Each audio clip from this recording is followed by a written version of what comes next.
Well, welcome to a new edition of Win TV. I'm your host, Denise Large, published Washington Informer, and really trying to do my best here today. I don't know about you all, but this weather has gotten the best of me, and I've ended up with a sinus infection, and I don't know what it is. But anyway, I am just glad that I was able to get it together to be here with you all today.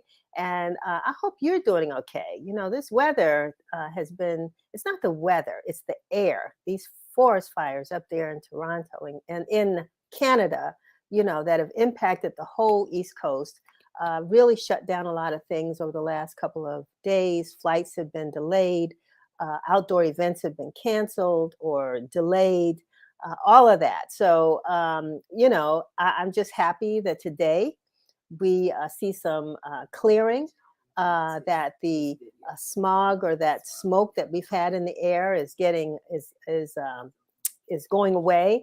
And so I hope that, you know, if you've been out, hopefully you've been wearing your mask. Don't be too proud to wear that mask, because we do want to protect our lungs. You know, some of our seniors and of course our children with um, respiratory illnesses have been struggling. And we're going to be doing a story next week, actually, to talk about the impact of this, because between you and me and the Weather Service and the folks at Homeland Security and people in the climate community probably all agree that this is not going to be the last time that we see a cold purple, and maybe even a cold maroon in days and weeks and years to come. So we have to find ways to be better prepared for this. And, you know, this is just the time we're in. And so everything that each one of us can do to help to make this place, this planet, this place we call home, a safer place to live, we've got to get involved and make sure we make that happen. I hope you've had a chance to pick up a copy of this week's Washington Informer. And of course, you know, I like to show the print edition, which we print every week. And we're so glad that we are able to do that. And, you know, Misha Green, our editor, decided that she wanted to put at the top of the page a story about a local, what I call a local hero, Billy Sanders, who is an ASL interpreter. He's a sign language interpreter. Anytime you're watching the mayor's press conferences or you've been to any events, there's no question that you've probably seen Billy Sanders on the side doing sign language interpretation of the event. Well, he led a group of mostly African-American sign language interpreters to the Roots Picnic in Philadelphia last week. And those individuals were able to bring the whole sights and sounds of the Roots celebration, the musicians, and what have you, to the deaf community. We don't often think about how they're able to, whether they're able to equally engage in some of the things that we participate in. And so, you know, it was a really great story, I thought, that she did on Billy Sanders. And I hope that you'll pick up a copy and read that. And also, if you are a homeowner or planning to become a homeowner, you also want to get this week's edition of the Informer, because inside is our annual home ownership edition. And there are lots of tips in there that you can probably use as you're planning your homeowner path, your home ownership path. So I hope that you'll pick it up. It's chock full of good ideas that you can use. You can read the digital edition online at www.washingtoninformer.com. And if you're watching on Facebook, go ahead and hit share so your followers can see the broadcast. And if you're watching on Twitter, be sure to follow us and we'll follow you back. Be sure to subscribe to our YouTube channel at Washington Informer TV. That's one word, no spaces, Washington Informer TV. You know, Chevy, we have, we're growing. We've got pretty much, not quite 1,000, but about 900 YouTube subscribers. So we want to see the numbers grow. And we hope that through the programming that we try to bring to you every Friday, and we've been doing this now for a little over years. So we want to make sure that you subscribe and you share with us any ideas, suggestions, recommendations that you may have about folks that we can interview, topics that we need to discuss. Just reach out to us at news, N-E-W-S, at WashingtonInformer.com. That's news at WashingtonInformer.com. You know, we would love to hear from you. For those who are looking for things to do, and June is chock full. I like that word now. It's chock full of so many events. But we have one of our own. It's the annual Washington Informer Charities African American Heritage Tour. And that will take place on Saturday, June the 24th, in partnership with Visit Montgomery. And we're going to travel to Montgomery County to visit the historic Black landmarks there that, we often overlook. There's so much history in the DMV. And that's one of the things that the African American Heritage Tour has sought to expose to people who are really curious about Black history in this community. We think we know it all, but we really don't. And so we hope that you all can get a chance to see some of these venues and historic landmarks. So seats are still available. So we'd like for you to visit our website at washingtoninformer.com or visit Eventbrite and sign up today. As we continue to bring awareness of all the events that are happening this month, we are proud to have some great guests with us today. And they include Philip Lewis, a senior editor at Huffington Post, who has spent the last couple of weeks working with local high school students to train them in the craft of journalism. The program is the Urban Journalism Workshop, and their closing ceremony will take place tomorrow, and I believe it's at Howard University. The Washington Informer is one of the sponsors of this workshop that gives high school students a chance to receive hands-on journalism training. We're also talking to Cerise Turner, the District of Columbia's newest queen, who was crowned Miss Senior DC this past day at the annual pageant held at the University of the District of Columbia. We're going to talk to her about what it means to be Miss Senior DC. And if you all have been, again, to any local events, you have seen past queens. I mean, it's a group, it's a sorority almost of queens from the District of Columbia who get together and make sure that they are seen and represented at so many events. And so we look forward to talking to our new Miss Senior DC, Cerise Turner. We're also excited to have Dana Hall Murphy representing the Emerson Collective, who is the lead investor and partner liaison for the new retail village at Sycamore and Oak over here in Congress Heights at the newly developing campus at St. Elizabeth's. She will be joined by Jovan Von Davis of Lovemore and Andre Dre Taylor of Dion's Good Food.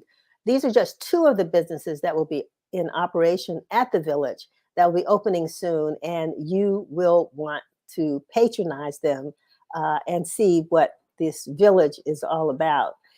And then we will have mother and son team Janice Rankins and Raji Rankins, founders of Sewing Opportunity Never Ending, who are with us to talk about the Southeast Tennis and Learning Center's 14th annual Sew and Know fashion show, where scholars will be modeling clothes they have created and sewn, and some really special outfits that will probably knock everybody out to see what these young folks have produced.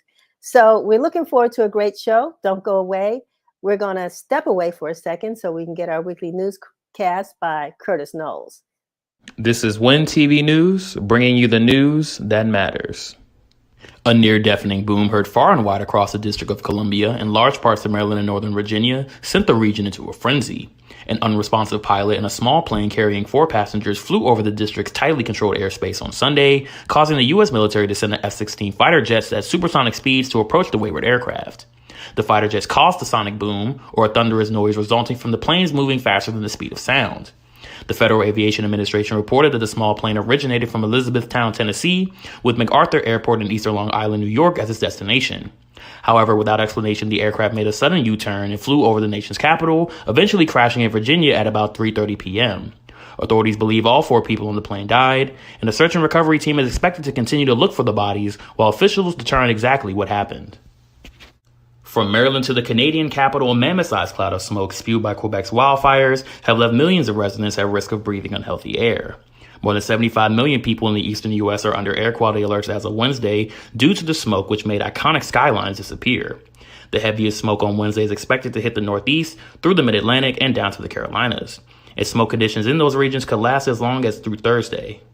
Wildfire smoke is particularly dangerous because it contains tiny particle matter, or PM2.5, the tiniest of pollutants, and when inhaled, it can travel deep into lung tissue and enter the bloodstream.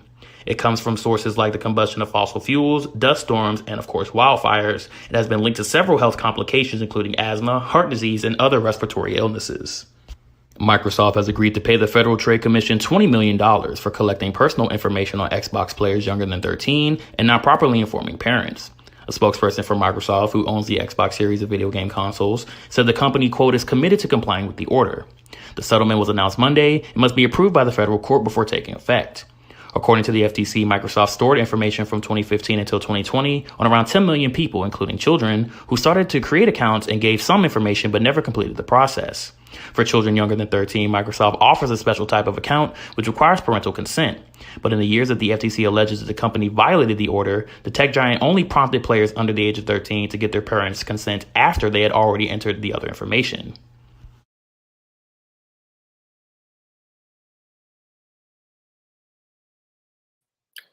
Thank you. Thank you, Curtis. And so I am really excited to bring on our first guest, Philip Lewis, who is a senior editor of Huffington Post and who is training young individuals to become journalists or the craft of journalism, and has done so at the Urban Journalism Workshop over at Howard University. Thank you, Phil, for joining us today.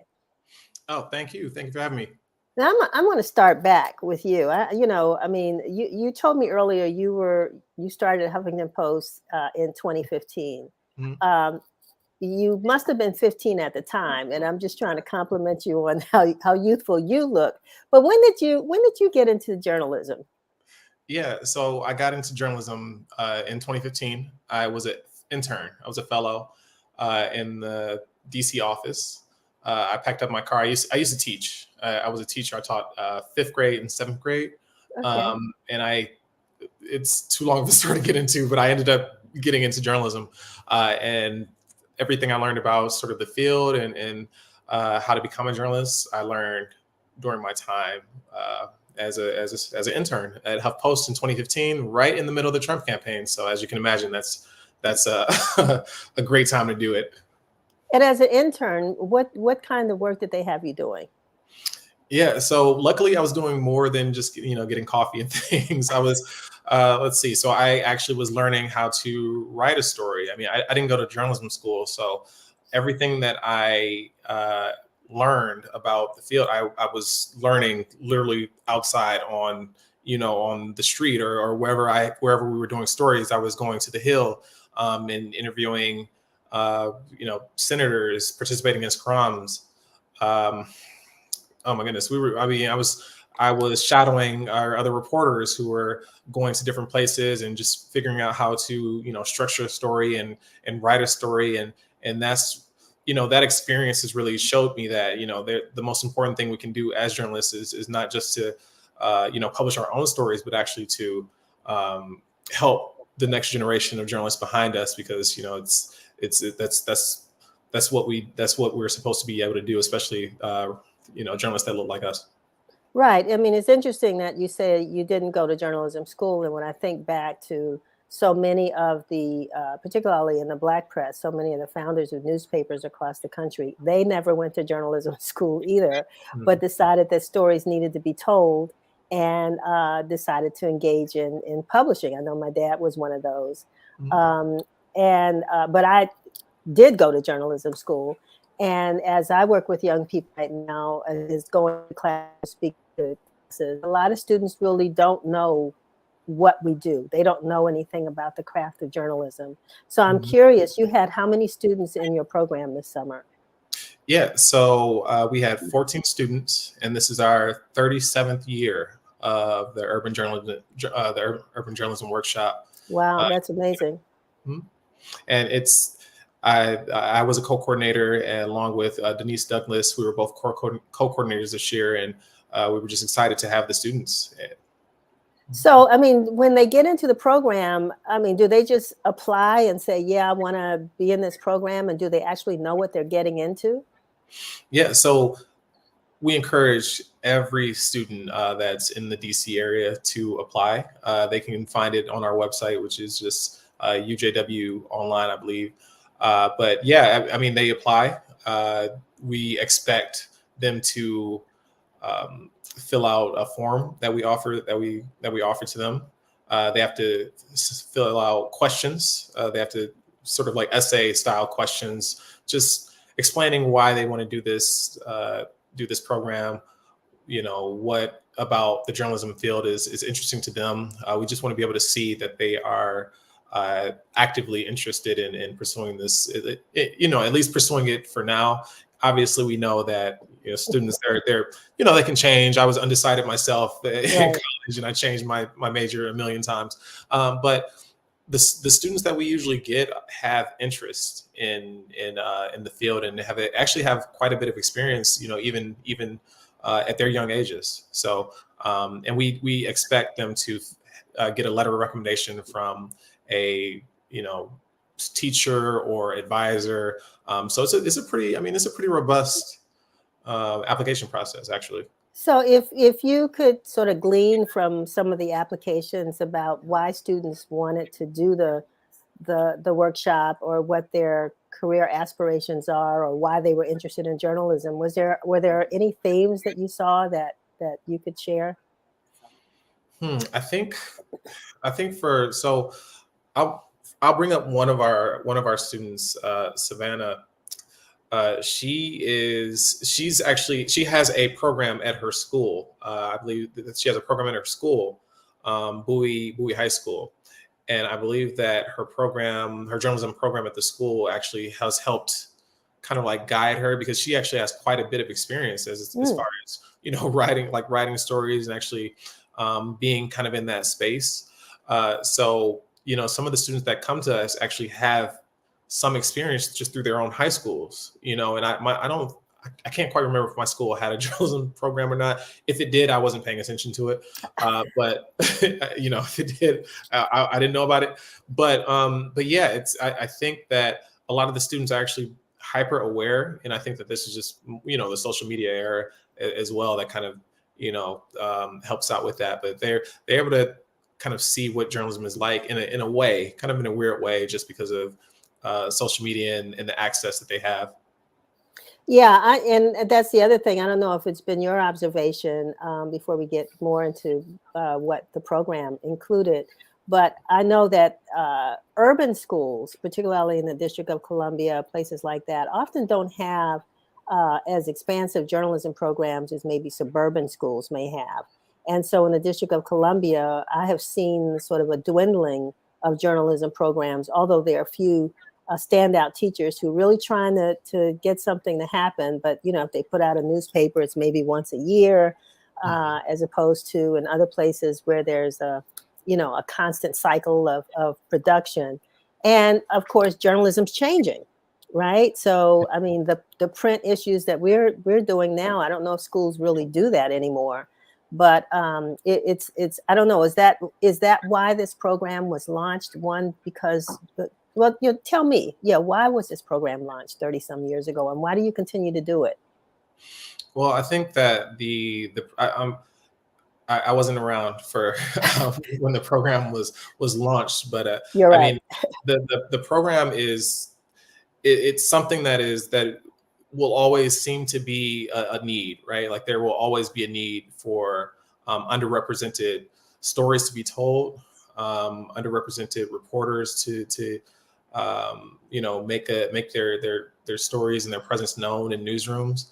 And I think the most important thing kind of about this program is that we're exposing students who don't generally get these sorts of opportunities, like you were just saying, to, and I mean, we're able to take these students to the White House, right? Like we're able to take these students and place them in front of, senior editors and people they see on TV, and and we're able to show them that this is something that they can do too.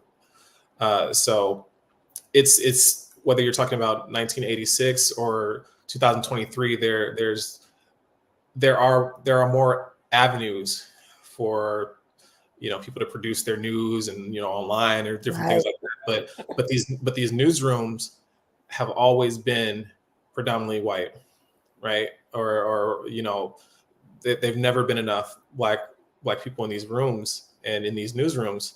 And so what we try to do is to introduce students early so that they can kind of move through and actually have connections, which is the second part, have connections with people.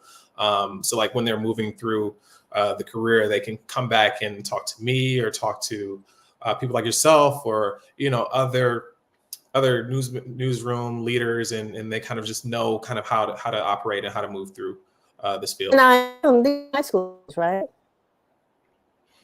I'm sorry? These are high school students, is that correct? Yes, these are Right. These are high school students. Yep. Okay. And so how long is the program? And, you talked about being able to visit the White House and other people, congressional leaders, what have you. What else does the program include and how long is it? Yeah, so the program is 8 Saturdays.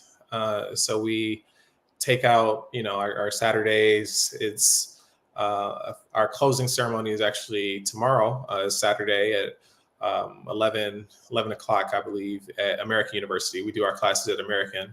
Although we do kind of want to, we are open to working with Howard, so that I'm just, and I'm incorrectly said that because it seems as though back in the beginning it was at Howard, but it's at American. Okay. I think it was. Yeah, I think it was. So I think Okay. we're, talking about kind of, opening that door back again. But yeah, it's a 8-week program, and we have the students for usually from about like 9 a.m. to about 3, which can be kind of long for the students, but they are really into it. We try to make it as interactive as possible. So we'll have 1 week where we're talking about audio journalism, right? All things radio. I think this year was the first year that we did podcasting, that we brought in somebody to talk about podcasting. And then the next week we'll do TV journalism, and we'll have people from the Baltimore station come in, and people from the Hill who cover what's going on in the Capitol. They'll come in and talk about their experiences, and then we'll have digital journalism. So we have all different aspects, so students are able to see all of the different avenues you can go into. And you don't necessarily have to be a reporter on TV. You can be a editor, a copy editor, or you can be a podcast. There's all sorts of different avenues that you can take, and that's what we want to expose the students to. I remember years ago, Phil, we had, we just outdid ourselves. We had 12 summer youth employment workers here at the Washington Informer, and we decided we were going to expose them to journalism. And most of them had no idea and no interest in journalism. But I found out, I said, well, did any of you all try out for a sports team and didn't make it? One of them said yes. And, what do you want to do? I want to be a cosmetologist. What do you want to do? So we assigned them stories to just research the careers. And I always find the athlete who didn't make it on the team is probably the best critic of a game than someone who wants to be a sports journalist, is the one who just never got to play, that can dissect and interpret what they see. So we ended up putting out a really nice publication that year. I think that they were all proud of. But it was, if we went through what you all go through every summer, I praise you for the work that you're doing with these young folks. And at the end, I know you're having a ceremony tomorrow, but is there any product that they've produced that they can put in their portfolios or their resumes? Yeah, so that's a key part of the program too. The students, they sort of figure out what they want to do during the program, and they'll come up with like a newscast. So we have some of the students that have actually gotten on, they went into a recording studio that we had, or a studio that we had, and they recorded themselves doing a newscast. We have some other students producing actual digital stories that are now available. I believe they're available now, or they will be soon, on our website. So one of the students that, in what you were just talking about, as far as sports journalism, one of our students covered the Howard University's Bison's men's basketball team, the coach. He wrote his story about the coach and how the coach has turned the team around. And that's a digital story that he wrote, and I helped him edit. And he also worked with a editor from who's had worked with Sports Illustrated. So we have those things happening. That story will be available on our website. And then we have I believe another student did a sort of podcast, I believe. So there are a lot of different things that students can do if they participate in this. Well, I'm excited, and I'm glad you were on to share this with us. And if people go to the website, I will make sure we have it up correctly. It's UJWonline.org. Is that correct? Yeah, UJWonline.org. Yep, that is it. Yep. Okay, we put it up. Okay. Yeah, and the students, they have their stories up. I see them, they're under latest stories. So they have their stories up and their podcasts up. And yeah, we just want as many students to know about the program. And I know when I was growing up, my mom was like, I don't care what you are interested in. You're going to just you're going to do this stuff. You're going to do different things. Yeah. Yeah. Or on the weekends, we're going to keep you busy. Right. And until you find out what it is that you actually are interested, or you're old enough to find out what it is you're actually interested in. And so this is a program that is free. It's for the public. I mean, it's a great program, and I wish it's something that I had when I was younger. Fantastic. And when can students sign up for next year? Now that is a good question, but I'm actually not sure. Okay, that they can just visit the website. Yeah, but they can visit the website and just sort of follow our pages, and trust me, they'll be able to know when it's coming. Okay, and I will say that as a partner or sponsor here at the Washington Informer, we will also make sure that we announce that as well, so that we can encourage students to participate. So awesome. Thank you so very much for being with us. Thank you. Thank you very much. Have a great graduation tomorrow. Tell the students, good luck. Remember the Washington Informer in case they're looking for opportunities. Okay. And yeah, and we will talk soon. Thank you. All right. Good one.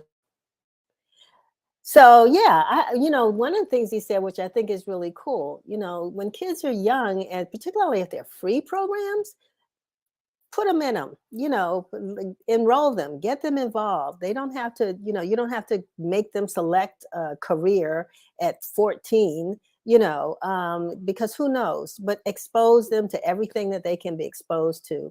So this is a good program. And plus you get a chance to meet a lot of people and to network, and all of that's going to make a difference in life. Like my daddy used to say, it's not what you know, it's who you know, or who knows you. So go ahead and consider the Urban Journalism Workshop for your young person next year.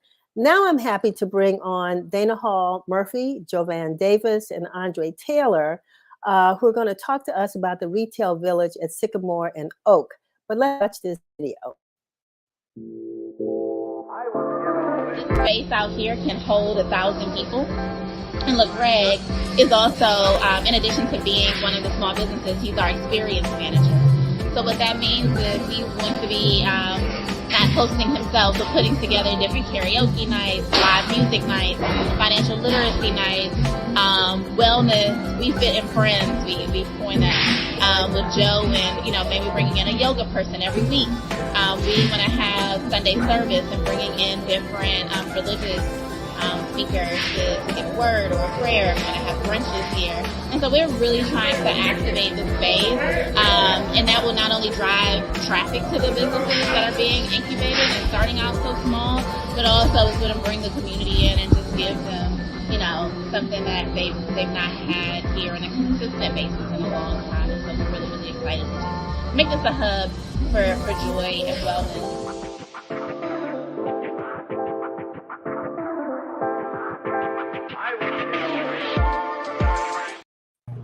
Wow, this is really exciting. It looks really exciting. Dana, Andre, and Jovan, thank you so very much for being with us today. Thanks so much for having us. Yeah.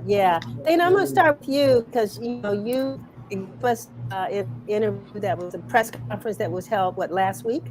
A week before last? Yep. Okay. Mm-hmm.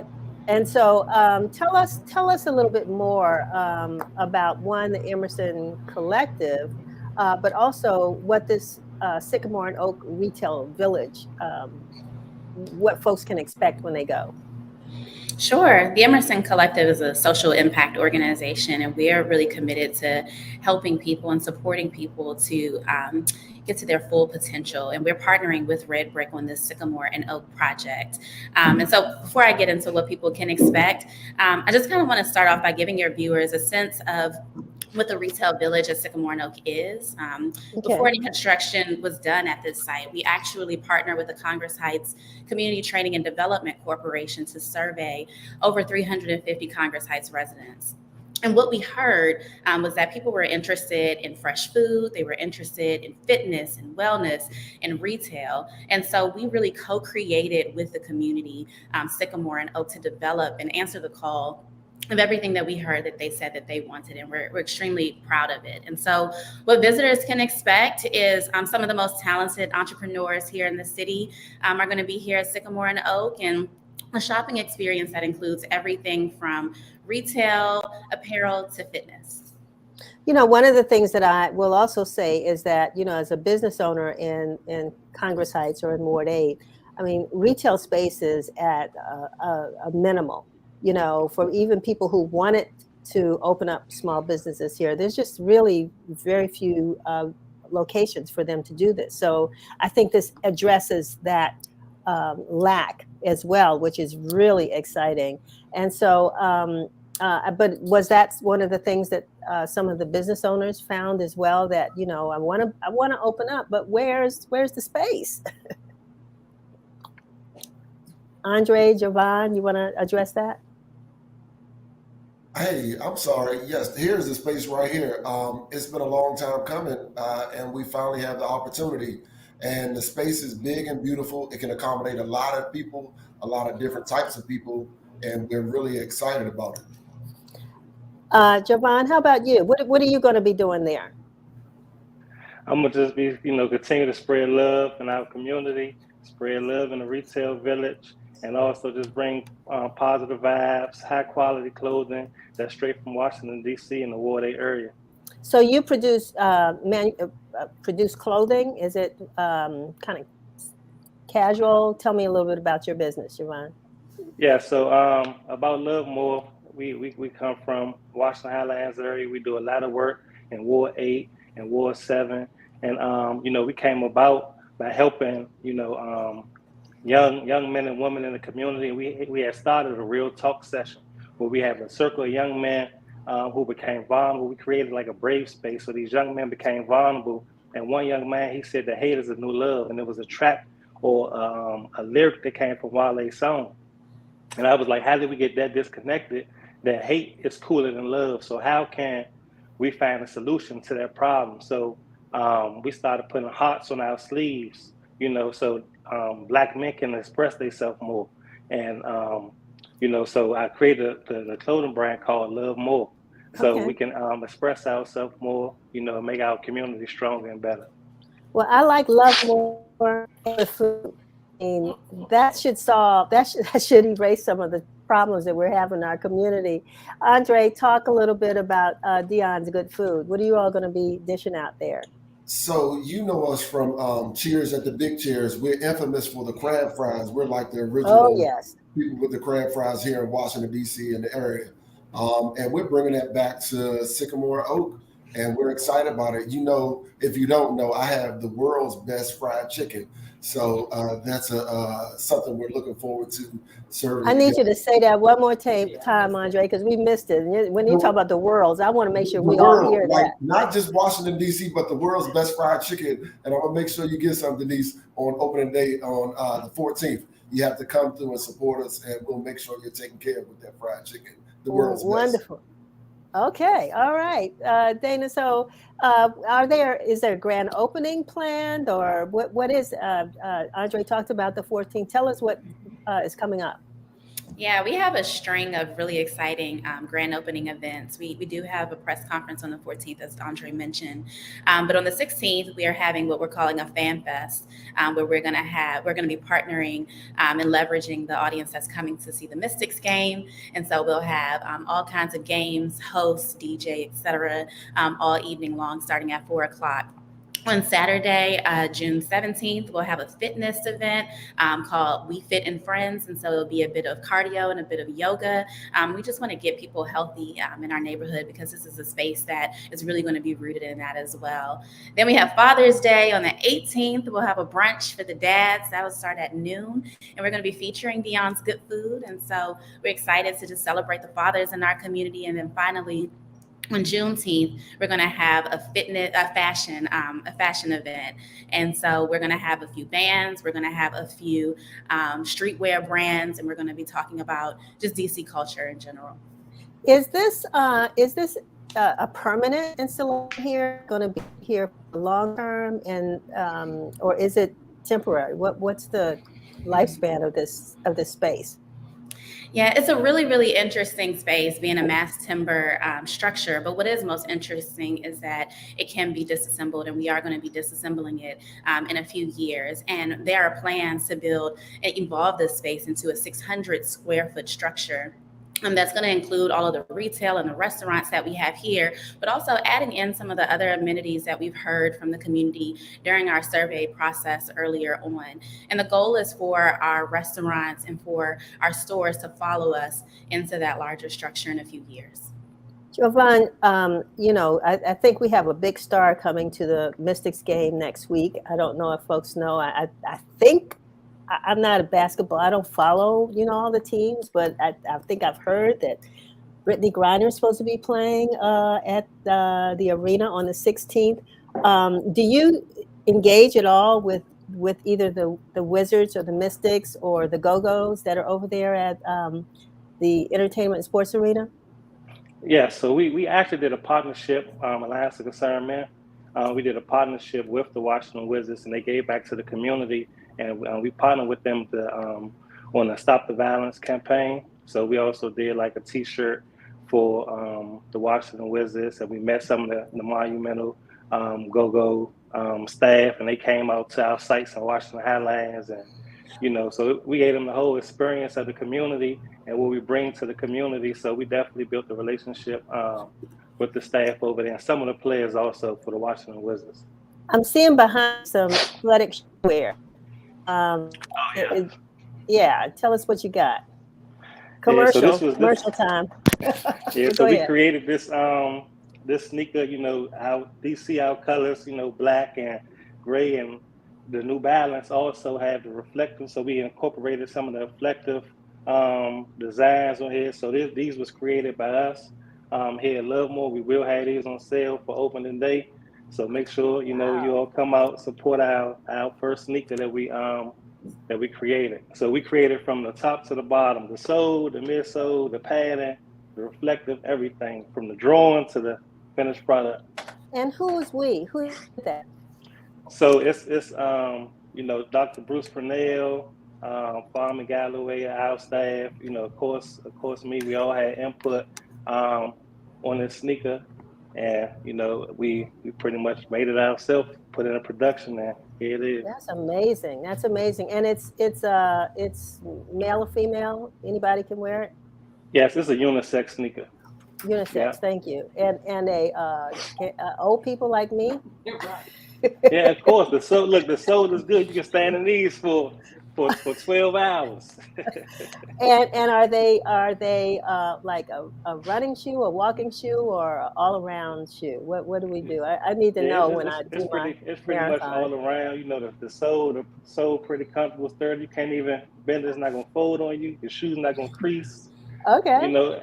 And it's good for security guards too. We might have security guards walking around here. Sounds like a plan. Yeah, I won't ask how much, because whatever, it's got to be affordable. If we're going to support you, we gotta pay the price, right? Yeah, or whatever you think they worth. Whatever they worth to you. Whatever you can pay. We'll make it work out. Okay, all right. No, that is fantastic. I mean, that we not created that. We got the best fried chicken in the world. Our own athletic shoe creation right up the street. I'm right down the street from you all. So, I got to come and make sure I make my investment. And so, Dana, anything else you need to share with us about Sycamore and Oak? No, just that we are excited. This is a hub for entrepreneurship. It's a hub for joy. It's a hub for just so much. And we take a lot of pride in what we've been able to do here. And we're excited to welcome people next week. And just our website is just at sycamoreandoak.com. Our Instagram is Sycamore Oak. And we hope that folks plug into all of the great work that we're doing. And if you don't mind, I mean, let's do a roll call because we saw a list, but it went by so fast. Can we do a roll call of some of the other businesses that are going to be there? Yeah, we sure can. So we have the museum, DC. We have Lovemore, who's here. We have Dion's Good Food. We have Buna Talk Cafe, their grab-and-go coffee shop. We have Glizzy's. They have vegan half-smokes and hot dogs. We have Tracy's. They have Afro-Caribbean food. We have Black Bella. They're a wellness and skincare store. We also have Via Beauty that also sells beauty products. We have Southside Creative. We have We Fit DC. I'm looking at Vaughn and Andre to tell me who I'm missing because I'm sure that, we have Chris Pirate and Friends. That's another clothing store. We have Paradise Fresh Food Factory. And so we will have a fresh food market here. We also have Paradise Clothing Store and we have a playground. So. Nice. And a beautiful stage. I'm sorry, Denise, a big, beautiful stage for entertainment purposes. And Black Bone, that's empowering Black women in the community also. Wonderful. Sometimes, and I think we've gotten past this, Dana, and we think sometimes that we have all these businesses, and particularly some that may sell the same kinds of merchandise. When they're together, there's competition, but really there's collaboration. And I just want you all to talk about that a little bit before we go, what it means to be in a community of like-minded entrepreneurs. I mean, what has that meant for you and your, thought about being successful in this market? Joanne or Andre, either one of you? I say for me, it can. Go ahead, Jay. Okay, I say for me, it kind of helped me, see what I'm really missing and really receive the proper help that I need to take it to the next level. When you sit next door with folks like Black Bella, who's been in the business, who have everything and kind of know how it goes. Then you have the museum, who also have fashion. They can tell you how to do your inventory and stay ahead of the game, so you won't be missing out on any seasons. And also just the back office support that we have from the Congress Heights team. Like it's amazing because it's all the information definitely take you to the next level. So it's really not competing, like you say, it's not competing, and it's really learning. So I look at everyone as my teacher, and I take from whatever I can take from because I'm always here to learn. Wonderful. Andre? For us, it was a matter of bringing all the food vendors together so we could kind of get our orders shipped together at a discounted price. And just the Jose Andres group coming in to give us that support, showing us what we need to do, how we need to do it, and when we need to do it. And it's been amazing. Wonderful. Wonderful. Dana, is that meeting your expectations? It is. I mean, they really operate like a cohort, and they are a cohort. We meet every week. They have technical support. We didn't just give them space and say, have at it and good luck. We actually sat down and we continue to sit down with them every Wednesday and walk through what is your go-to-market plan? What do you need to be successful? And what do you need to be sustainable? And so we're really excited to just be part of that journey with them and to support these businesses that have been deeply rooted, not just in DC, but in Congress Heights and in Ward 8 specifically. Wow. Well, I wish you all the best of luck. We're going to make this work.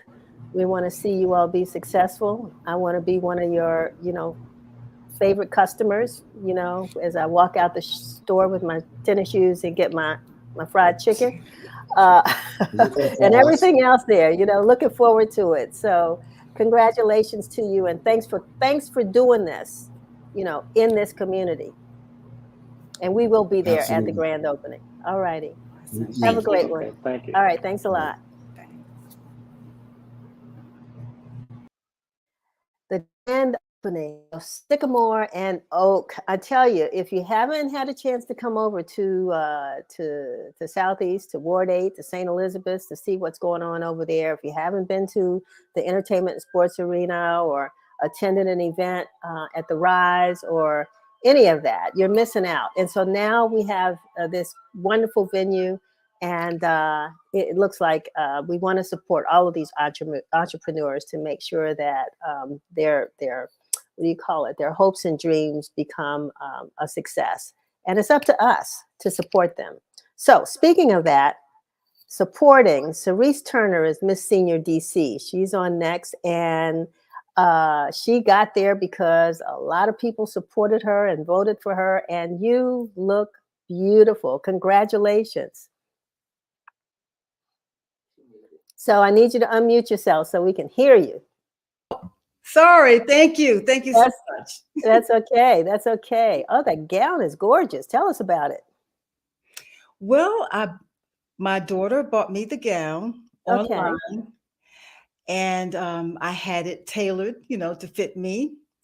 And we thought it was the perfect pageant gown, and it matched the setup on the stage, the royal blue and gold color theme. Well, it certainly looks like a gown for a person who intended to be a winner. Tell us, why did you decide to participate in the pageant? I was desperately seeking a new purpose in my life. After having been isolated and confined by COVID and being a recent empty nester, it was also a new experience, and it offered excitement and an opportunity to reinvent myself. How so? Well, I retired in June 2020, and that was just a few months after the start of COVID. So I was confined and isolated like everyone else. And my children, they had already left and bought their own homes. And I had a lot of time on my hands to reflect and to reevaluate my life. Mm-hmm. And I needed a new purpose in life. That's what I truly needed. Because your career, what were you doing before you retired? Before I retired, I worked as a executive legal support for 32 years for various different law firms. I retired from Sullivan and Cromwell. Mm-hmm. So, it was a wonderful firm to work for, and it was a great experience. And so when you retired, because a lot of folks that are watching this show have either done that or on their way to do it, I could have thought about what was going to happen next, but then nothing could happen next because of COVID. But had you thought about what life was going to be like after retirement? Well, I knew I would do community service, but what type of community service, I didn't know. I also know that I wanted to learn sign language. I also knew that I wanted to learn how to salsa. So I wanted to stay active and engaged in my community and learn something that was challenging, like sign language. So it had to have been, I would think, a big decision to say, I'm going to compete in a pageant. Have you ever done that before? I first competed in the Miss Senior DC pageant in 2022. So before 2022, I had never competed in a pageant. I never even imagined myself in a pageant. And I had never heard of Miss Senior DC before 2022. Oh, so what made you decide to take that step? Because and then what's all involved with that? I joined the Model Cities Senior Wellness Center because they have a great exercise instructor, Walter. So I joined for that purpose. And a week after I joined, Stacy Mack, the director of Model Cities Wellness Center, she approached me and she asked me, would you like to be a contestant in our pageant? And I immediately said yes, because my daughters had been telling me that I need to get a life. How many daughters do you have? I have twins, Joy and Brooke, they're 29 years old. Okay. So you had to prepare yourself how? I guess there's maybe a question or something you get asked, and I don't know, talent. What are the things, what are the steps you have to go through in order to win? First, you have to fill out an application. Mm-hmm. You have to have a philosophy of life. You have to know what your talent will be. You have to also submit your bio. You also, of course, you have to have a gown, and you have to have the time to attend rehearsals, which are twice a week. And you have to come with an open mind and ready to work hard, because it's a wonderful experience. Wow. And what was your talent? Well, my talent was it's a comic skit about senior dating, about humor, the humor in dating, from a senior perspective. I wish we had that video. Was that something you wrote, or where did that come from? That was something I wrote. And I looked at, I got some ideas from the internet. I got some ideas and I put it together. And I just, dating is not easy. It's challenging. It's time consuming. It can be very disappointing, but I choose to see the humor in it. Uh-huh. Okay. Mm-hmm. And what's one of the funny things about dating that you shared on your night? Well, I made it funny, but it's not funny when you arrange to meet someone and they don't show up. That's disappointing, but I made it into a joke. I also made it into a joke, when you want a commitment and then someone disappears. I made that into a joke, but it's disappointing. So I just tried to see the lighter side of it. That's funny. That's and it's true. It's real. It's very real. So, I mean, when you heard your name announced as the winner, mm-hmm. what went through your head? What was your reaction? Before my name was announced, I was looking at the other contestants. I wasn't looking at the audience. I was looking at the other contestants because I was expecting someone else to be called. I wasn't expecting them to call my name. And when they did, I was utterly surprised. I knew I had a chance, an opportunity, just like everyone else, but I was truly surprised. So and now that elated. I'm excited. Well, I guess how many participated this year? Well, we had originally 10, but 9 were actually had actually participated. 9. Okay. And so what happens now that you are now crowned Miss Senior DC? What's the job ahead? What does it look like? Well, first, I like to say that I stand on the shoulders of all the queens who came before me, and I'm very grateful for that. And I like to also share with the audience that one of the roles of Miss Senior DC is to have a platform and initiative. And my platform is Technology for Seniors, Bridging the Digital Divide. And I'm currently engaged in exciting discussions with 2 nonprofit organizations and a telecommunications giant to explore the possibility of forming impactful partnerships to support seniors using technology to bridge the gap. Now, may I also add that Miss Senior DC serves as an ambassador, representative, advocate, and role model for seniors in DC. And it also includes collaborating and working with the Office of Mayor Muriel Bowser, Director Sharon Hines at the Department of Aging and Community Living, Ms. Dawn Qualabon, CEO of Seabury Resources for Aging, and Wendy Bridges, President of the DC Seniors Cameo Club. Now, let me plug this. Miss Senior DC competes in the National Miss Senior America pageant, which is October 15th through 20th in Atlantic City at the Tropicana Hotel. And so you'll be there? Yes. Oh, yes. I'm going to do my very best. My very best. Well, we will definitely be cheering you on. I don't know what we need to do to support you, but we definitely hope that you will bring home another title of the National Miss Senior DC. And we know that it sounds like you're ready for the work ahead. Yes, and, just really, really wish you the best. We're just glad that you could spend some time with us as as your work evolves, particularly with technology. Make sure you come back and share with us some of the things that you have planned for seniors in the district. But we wish you the best of luck and congratulate you for your new title. All righty. Thank you so much. Okay, thank you. Wow, that's exciting. We can't wait till next year so we can help to announce the next event. I heard it was really, really good. It was at the University of the District of Columbia. I heard it was a great event. But we're going to jump on now to our next guest. We have Janice and Raji Rankin, who are a fashion designer and stylist.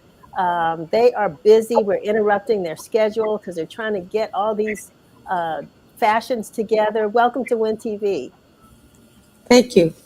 Thank you. Thank you. So, Janice, what are we getting ready for? I see the outfits in the back. They're beautiful. What are we doing? You're just sewing up? What are we working on? We're getting ready for our annual fashion show. We have one every year. This one's going to be bigger and better. It's Met Gala at Southeast Tennyson Learning Center. And the young people have worked really, really hard on these elaborate outfits. I've worn them out. They're very tired, but they not only make them, but they also model them. And the fashion show is tomorrow, 2 to 5 at the Southeast Tennyson Learning Center. We're asking everyone to come out and see it because they worked really, really hard, and it's going to be a fabulous presentation. Roger, you and your mom? Yes, ma'am. Yeah, so you are co-founders of Sewing Opportunity Never Ending. Can you tell us a little bit more about what that is? So the program itself, So and No, has been a DPPAR program for over 20 years. Back in 1995, my mom moved to Washington, D.C., and was able to develop a sewing program to provide opportunities to teach youth how to sew. Um, we are now experiencing our 20th year in operations. We were incorporated as a nonprofit in 2003. And so over this 20 years, we've kind of helped youth to develop the artistry of design and sewing, even having some enter into the creative economy, enter into the industry, go on to Fashion Institute, uh, of technology in New York and different schools. And so what we recognize is though we have developed youth to have the artistry, there has been a bridge to get them into finding sustainability with their creative zeal.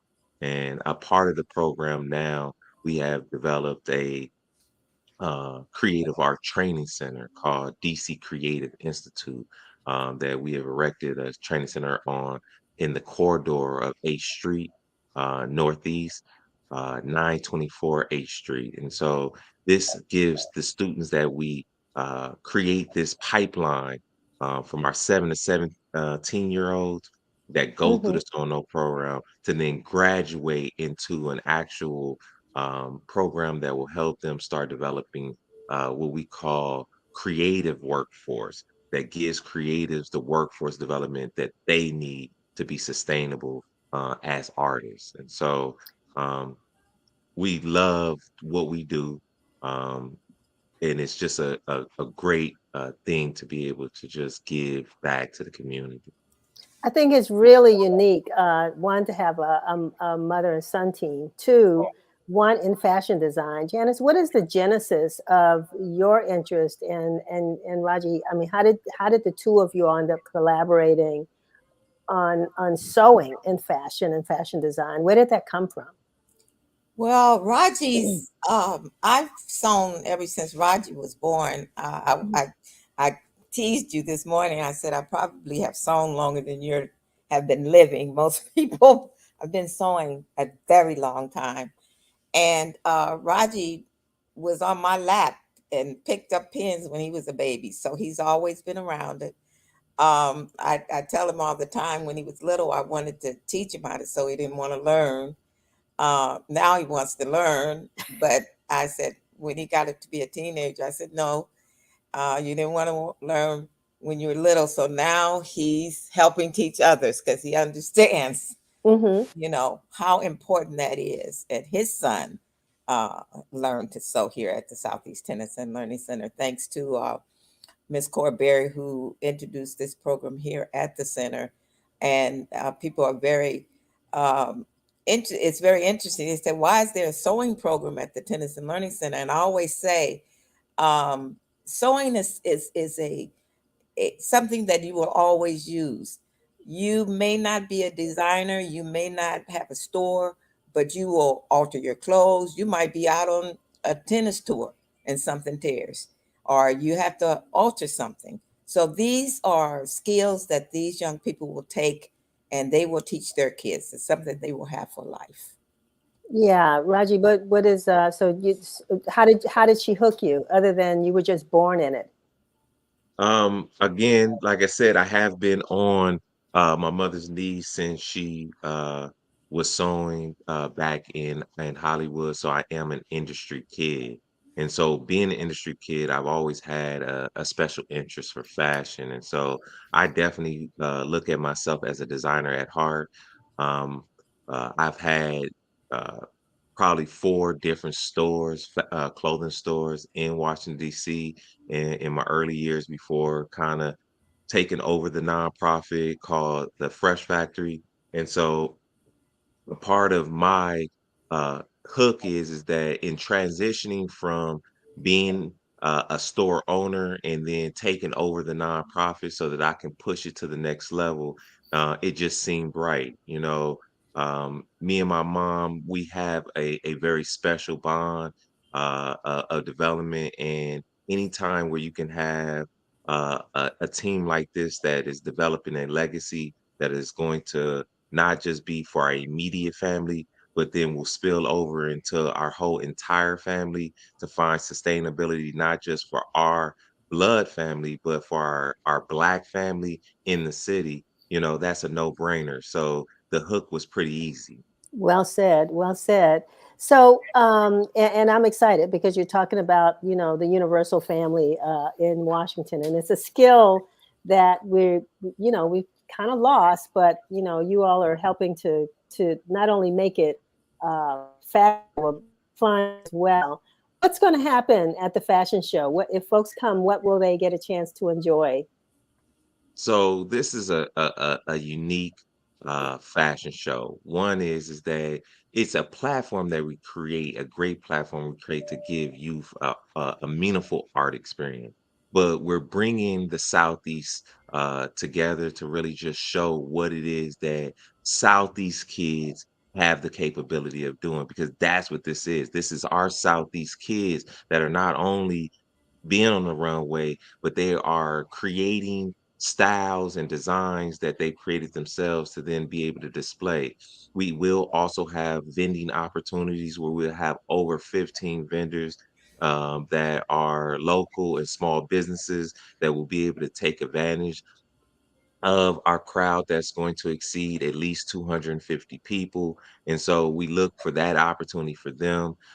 We also are able to give a nice luncheon for our supporters, for different organizations that have supported us, like DC Commission of Arts and Humanities, Events DC, the Department of Employment Services, the Commission of Arts and Humanities. These are some of our most biggest supporters that just without them we wouldn't be able to do or the magnitude of what we do. And so we're so thankful for their support. But we have partnerships with organizations like Kidpreneur, who was able to help us in recruiting local guest designers who are also youth designers that are the ages of 7 to 17. And so this event itself just shows what quality can look like in Southeast.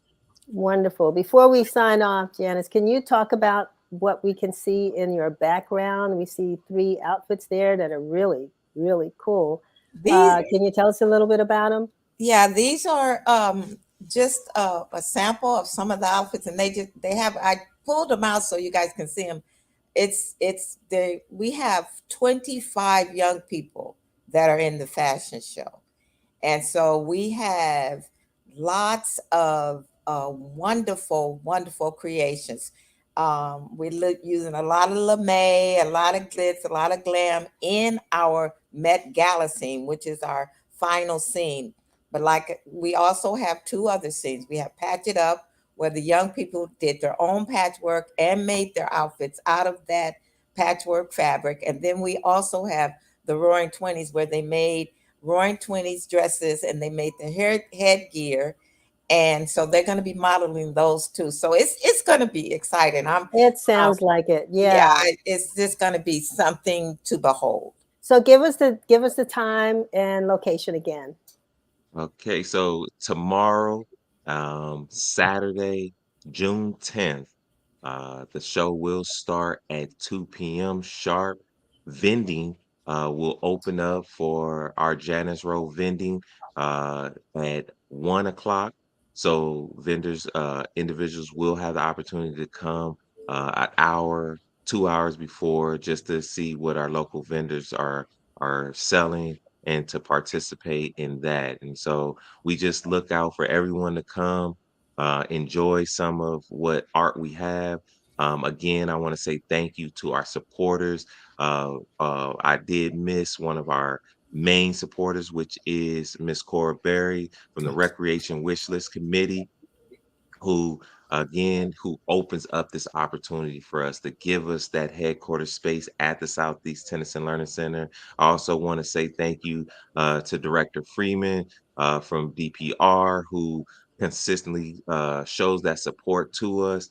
I also want to say thank you to the mayor, who will be in attendance. You know, we just feel so grateful for the support that the city has behind us. And we want to say thank you to the Informer for taking the opportunity to showcase us. We want to say just thank you.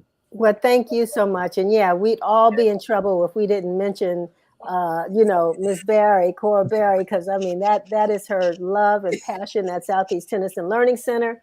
And everything that goes into it and out of it, has to have her stamp of approval. And she only brings in the best. So we know it's going to be a fantastic event. And I want to thank you all for joining us today, and for, her team for reaching out to us to let us know what was going on tomorrow. So have a great event. Hopefully we will be there to cover it. And Chevy says we will be there to cover it. So we're looking forward to sharing this with our audience next week. Thank you. Have a great event. Get back to those sewing machines. All righty. So that wraps up another episode of WIN TV. Thank you for being with us. We ran over a little bit, but good news is always, takes a little bit more time to share. But don't forget to share this broadcast with your friends. There's so much more we could have talked about today, but we didn't. I mean, we'll get to that next week. But until then, I want you to have a great weekend, safe. If you need to wear the mask, please feel free to make sure you do so. And we're going to pray for some good, clean air next week. Until then, have a great weekend, and we'll see you soon.